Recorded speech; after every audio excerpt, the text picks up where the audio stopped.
আসসালামু আলাইকুম ভিউয়ার্স, আশা করি আপনারা মহান আল্লাহ তাআলার অশেষ রহমতে ভালো আছেন।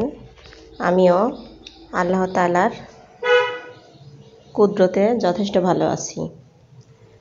আপনাদের সামনে নিয়ে আসলাম সুন্দর একটি বর্ডার লাইন। এটা আমি জামদানি বর্ডার লাইন করছি। দেখুন কতটা সহজভাবে আপনাদেরকে বোঝানোর চেষ্টা করছি।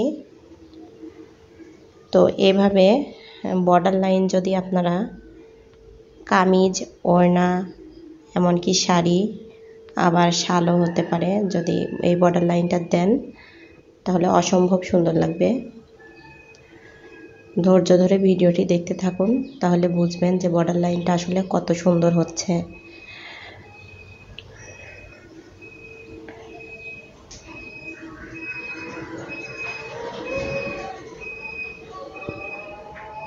গায়ে হলুদের শাড়ি আপনারা এভাবে তৈরি করতে পারবেন। একটা কুসুম কালার শাড়ি নিয়ে এর উপরে যদি লাল এবং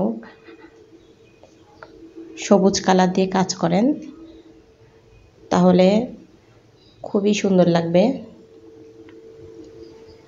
আর জামদানি ডিজাইনটা কিন্তু সব সময়ই সবাই পছন্দ করে।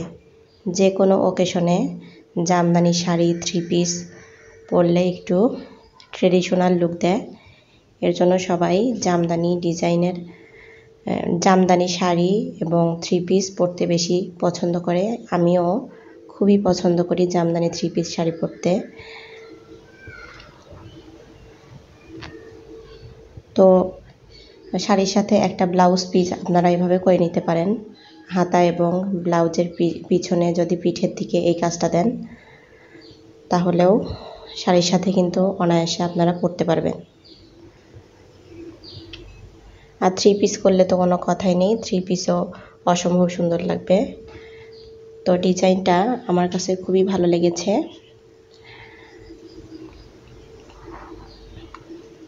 আমি খুব তাড়াতাড়ি আপনাদের এরকম একটা ডিজাইন করে দেখাবো। সবাই ভালো থাকবেন। সবাইকে অসংখ্য